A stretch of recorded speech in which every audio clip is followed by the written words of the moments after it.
प्यारे श्रोताओं, आज हम आपको सुनाने वाले हैं विनायक चतुर्थी व्रत कथा।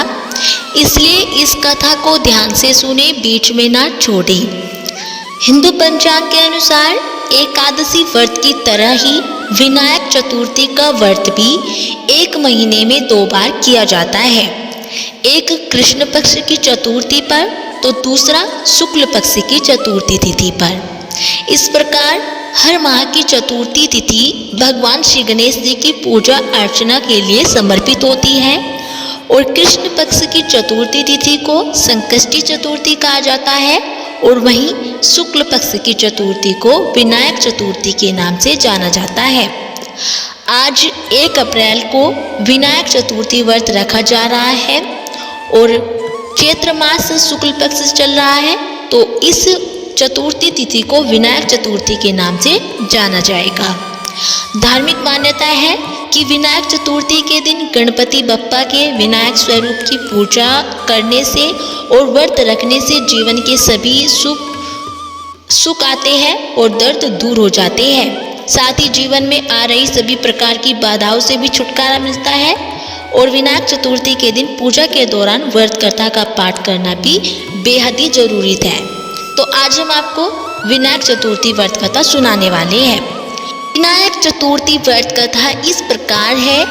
धर्म ग्रंथों में वर्णित पौराणिक कथाओं के अनुसार एक समय में राजा हरिश्चंद्र नाम का राजा एक राज्य पर राज करता था। उस राज्य में एक कुम्हार था जो अपने परिवार का भरण पोषण करने के लिए मिट्टी के बर्तन बनाता था। वह कुम्हार अक्सर परेशान रहता था क्योंकि जब भी वो बर्तन बनाता तो उसके बर्तन कच्चे रह जाते थे। अब मिट्टी के कच्चे बर्तनों की कमी से उसकी आमदनी कम होने लगी क्योंकि लोग उसके मिट्टी के बर्तन नहीं खरीदते थे। अपनी समस्या का समाधान खोजने के लिए वह कुम्हार एक पुजारी से मिला। कुम्हार ने पुजारी को अपनी सारी दुविधा बताई। उसकी बात सुनकर पुजारी ने कुम्हार को उपाय बताते हुए कहा कि जब भी तुम मिट्टी के बर्तन पकाओ तो उनके साथ आवा में एक छोटे बालक को डाल देना। पुजारी के कहे अनुसार कुम्हार ने अपने मिट्टी के बर्तनों को पकाने के लिए आवा रखा और उसके साथ एक बालक को भी रख दिया। जिस दिन कुम्हार ने यह किया उस दिन संयोग से विनायक चतुर्थी थी। उस बालक की माँ बहुत समय से अपने बेटे की तलाश करती रही लेकिन उसे नहीं मिला तो वह परेशान हो गई। उसने भगवान श्री गणेश से अपने बच्चे की कुशलता के लिए खूब प्रार्थना की। अगले दिन सुबह जब कुम्हार ने अपनी मिट्टी के बर्तनों को देखा कि उसके सभी बर्तन सभी अच्छे से पक गए थे, साथ ही बच्चा जो आवे में था वह सही सलामत था और उसे कुछ भी नहीं हुआ था। देखकर कुम्हार डर गया और राजा के दरबार में गया। राजा के दरबार में जाकर कुम्हार ने सब कुछ बताया। इसके बाद राजा हरिश्चंद्र ने बालक और उसकी माता को दरबार में बुलाया। राजा ने बालक की माँ से पूछा कि आखिर तुमने ऐसा क्या किया जो तुम्हारे बालक को आवे में भी कुछ नहीं हुआ।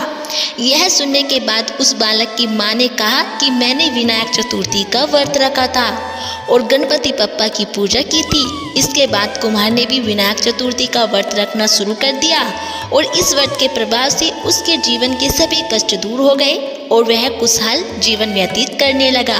बोलो गणपति बप्पा की जय हो, बोलो सभी देवी देवताओं की जय हो। तो दोस्तों, ये थी विनायक चतुर्थी व्रत कथा। यदि आपको हमारी ये कथा अच्छी लगी हो तो प्लीज़ हमारी वीडियो को लाइक करें और चैनल को सब्सक्राइब करना ना भूलें।